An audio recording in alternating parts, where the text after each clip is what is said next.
Good morning again. For those of you who might not know me, hello. You may not be a visitor. Are you here for the first time? Okay. First time for me. First time for me. My name is Reverend Jaang. I'm actually the priest at Belmont Zen Center in Southeast Ohio, which is kind of a daughter congregation, so to speak, of this place. Edison is my teacher. Whenever I'm coming up to do a Dharma talk, I always try to give him a menu of some options, two or three things that I'm thinking about that I could pull something together on, and leave it up to him. So this was his doing. So if you don't like it, blame him. No, that's not true at all. That's not true at all. We're going to talk today about breathing together and about some things about Sangha. And I want to start with reading from the scriptures. So if you'd put your hands together, please, in Hapchang. This is from the Upada Sutta. I've heard that on one occasion the Blessed One was staying among the Shakyans. Now there is a Shakyan town named Sakara. There Venerable Ananda went to the Blessed One, and on arrival, having bowed down to the Blessed One, sat at one side. As he was sitting there, Venerable Ananda said to the Blessed One, "This is half of the holy life, Lord, having admirable people as friends, companions, and colleagues." The Blessed One replied, "Don't say that, Ananda, don't say that. Having admirable people as friends, companions, and colleagues is actually the whole of the holy life. When a monk has admirable people as friends, companions, and colleagues, he can be expected to develop and pursue the Noble Eightfold Path. And how does a monk who has admirable people as friends, companions, and colleagues develop and pursue the Noble Eightfold Path? There is the case where a monk develops right view, dependent on seclusion, dependent on dispassion, dependent on cessation, resulting in relinquishment. He develops right resolve, right speech, right action, right livelihood, right effort, right mindfulness, right concentration, dependent on seclusion, dependent on dispassion, dependent on cessation, resulting in relinquishment. This is how a monk who has admirable people as friends, companions, and colleagues develops and pursues the Noble Eightfold Path. And through this line of reasoning, one may know how having admirable people as friends, companions, and colleagues is actually the whole of the holy life. It is the dependence on me as an admirable friend that, being subject to birth, have gained release from birth, that being subject to aging have gained release from aging, that being subject to death have gained release from death, that being subject to sorrow, lamentation, pain, distress, and despair have gained release from sorrow, lamentation, pain, distress, and despair. It is through this line of reasoning that one may know how having admirable people as friends, companions, and colleagues is actually the whole of the holy life. These are the words of the Buddha. Thank you. I'm guessing most of you have probably heard that text before. It's very popular. It's very relevant to our everyday lives. It's frequently cited. The reason I know that's true is because it's the third time that I've used it myself in a Dharma talk here. The second one, the most recent time, was actually a talk that got sent out over Facebook video during the COVID lockdown in the spring of 2020, which is kind of foreshadowing because COVID is connected to what I'm going to talk about today. So I think this sutra is an essential text to understanding of the third jewel of Sangha. Or maybe I'm just lazy and I need to come up with something new. I don't know. That might be true too. Society is losing its places to chill. That's according to Devika Rao. She was writing in a publication called The Week. What she's referring to is what sociologist Ray Oldenburg's 1989 book, The Great Good Place, calls third places. In his analysis, your first place is your home. That's your private space. That's just for you and your family, your biological or chosen family. Your second place is your work, or for a student, your school. You almost certainly interact with other people there, but your primary reason for being there is to make a living or to learn stuff. Any socialization or sense of community is kind of secondary to the goal, the main reason why you're there. And also, the social environment in the second place is formal. It's usually hierarchical. Being there is to some degree an obligation. We have to go to work. We have to go to school. But a third place is different. You can get a sense of that if you look at the subtitle from the second edition of Oldenburg's book: Cafes, coffee shops, bookstores, bars, hair salons, and other hangouts at the heart of a community. As he writes in this book, daily life, in order to be relaxed and fulfilling, must find its balance in three realms of experience. One is domestic, a second is gainful or productive, and the third is inclusively sociable, offering both the basis of community and the celebration of it. Now, according to Oldenburg, these third places have some things in common. They tend to be informal social environments. They're not highly hierarchical. Events and occasions are pretty loosely planned. There's a lot of flexibility in when things happen. It's intentionally and visibly inclusive. The location is convenient, so you can visit often without a great deal of time or effort involved in getting there. The cost is not a barrier to entry. It's either free or it's reasonably inexpensive. There's no obligation to be present or participate. Everything's voluntary. Conversation is the main activity, and laughter is frequent. So as a result, people happily anticipate spending time in such a setting. They look forward to it. And that's part of the benefit, is that anticipation, that looking forward to it. So third places can serve as mixers where newcomers to a community can be integrated and assimilated, but they're also kind of sorting areas. People can find others with whom they feel a connection or a kinship, which can then lead to the creation of even more social groups, even new social places. Oldenburg writes, in the convivial atmosphere of third places, people get to know one another and to like one another and then to care for one another. It's based on mutual consent, genuine empathy. There's a dirty word lately, right? Genuine empathy and real understanding of people's situations. The author points out that for most of human history, home and work were the same, right? Your home was the farm and that was your work, or the blacksmith shop out back, or whatever. So what he calls third places are actually more ancient than work as kind of a separate second place. But in modern life, the home is the central thing, right? We start as children in a home, and we have a home, all along. You retire from work, you still have a home. And that's where we spend most of our time. Most of us spend most of our time. For those of us who work, our workplace kind of takes up the second most time and the second most effort. And then the third places might get some of the time that's kind of left over. So that's why they're at the bottom of the list. They're just kind of not prioritized in modern life. Third places have been getting a lot of attention lately because of a perceived breakdown in social life. Oldenburg claims that the problem started with the development of what he calls automobile suburbs after World War II, which I think is probably, looking at this neighborhood, I think he would probably have used that term to describe this neighborhood.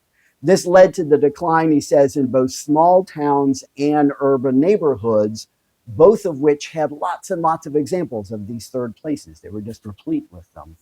So in the absence of informal third spaces, the family and the workplace becomes kind of the totality of social life in a natural way, in a way that's not really very healthy for the family or the work environment or the individuals who are sort of trapped in those things. He writes, domestic and work relationships are pressed to supply all that is wanting and much that is missing in the constricted lifestyles of those without community. The resulting strain on work and family institutions is glaringly evident.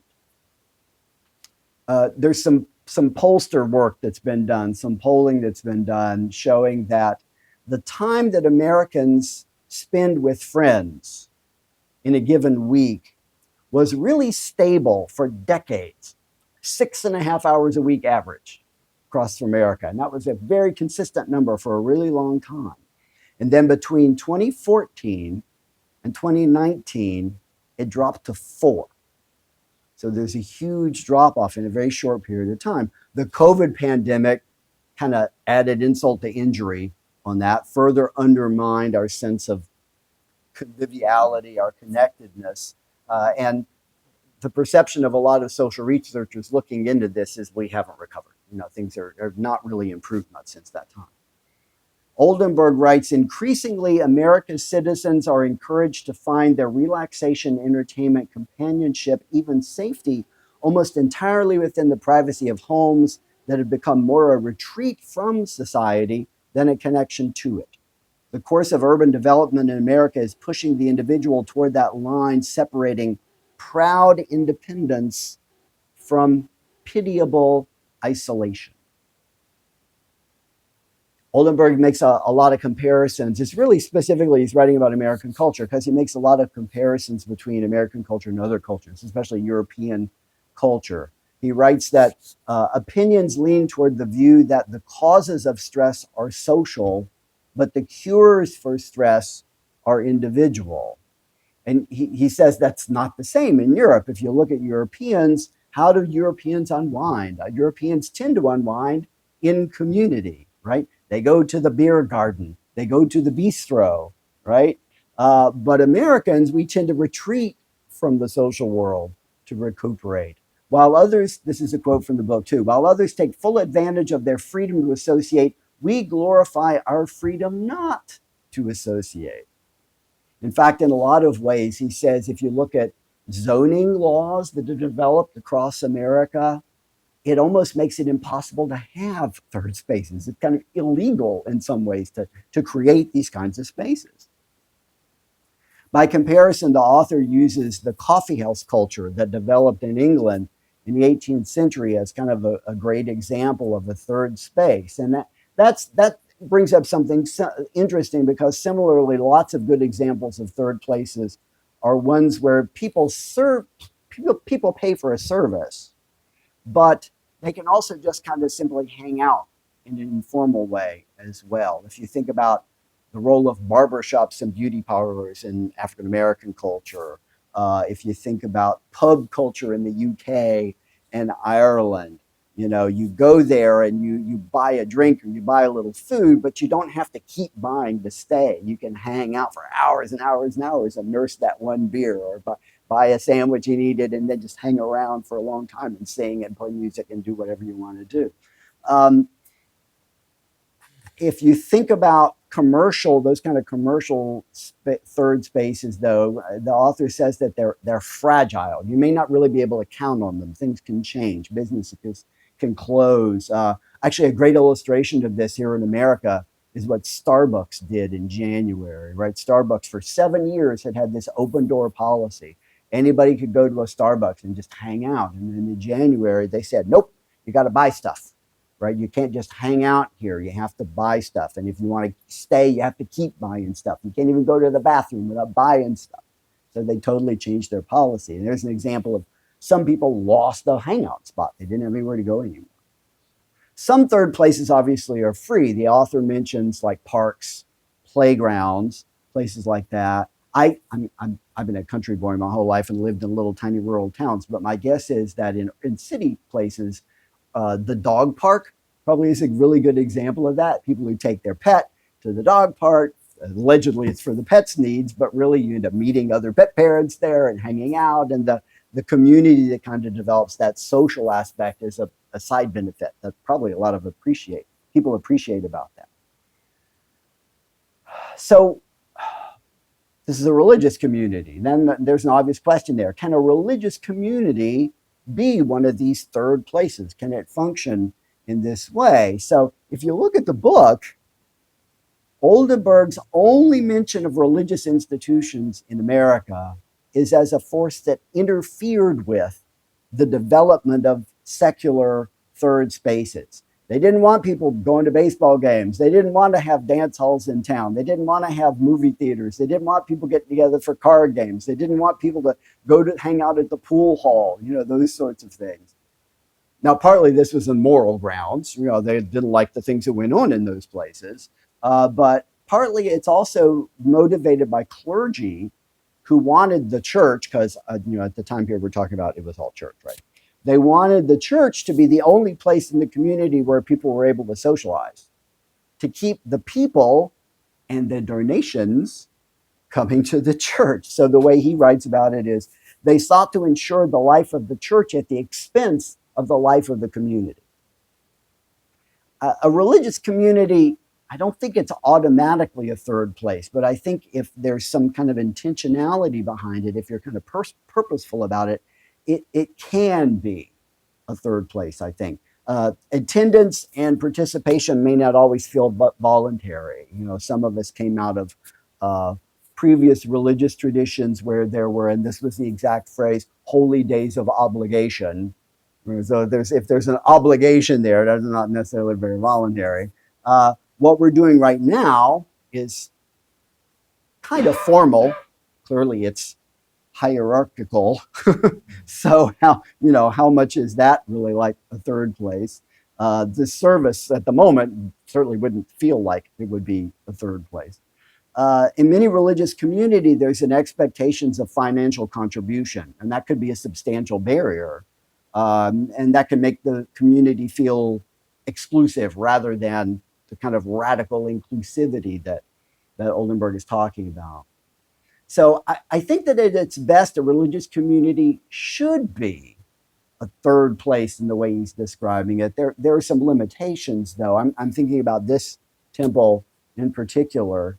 Uh, it could be a third place for some people, but maybe not for others. Somebody who has to drive a long distance to get here, that might make it hard to sort of just kind of drop in and out and participate real regularly. They can only attend sporadically. Maybe work demands mean they can only show up, every month or two, something like that. That would make it a lot harder to have the kind of informal communal connection to the Sangha that he's describing. Um, I suspect it's also the case that a religious community is like sometimes a third space and in other occasions maybe less so. So there may depend on the occasion. It may depend more on the moment as opposed to going to hang out in a coffee shop or something. Could potluck today. That's a good example, right, of more kind of informal, letting down the guard kind of a moment. That's kind of a third space moment. There was a movie night recently. That would be a good example of that. Getting together in an informal way and around a table, making lotus lanterns to get ready for Buddha's birthday. That would be that kind of moment. Those kinds of things. Hosting more of those kind of less formal, low bar, more open-ended kind of events provides more of an opportunity for people to develop that kind of intimacy, that kind of mutual interdependence with one another that creates that kind of feeling of this kind of third place that he's talking about. I guess each of us should think about this in our own lives. Where and when do we get that kind of informal social contact? Is our lifestyle such that it can happen spontaneously, or do we need to kind of intentionally say, by God, I'm going to socialize today? Do we need to sort of make an effort to have that sort of thing happen? How has our lifestyle changed over time in terms of our access to that kind of community, that kind of social support? Would spending more time with other people in that kind of environment reduce some of the maladies that we may perceive that we have in our lives? Maybe this is the most important question. Does this Sangha function as a third place for you? If not, why not? And if so, how much? And either way, could it serve more effectively as a third place for yourself and for other people? How would it need to grow or develop in order to do so? And really critically, how might you contribute to that growth? May you and all beings manifest in light.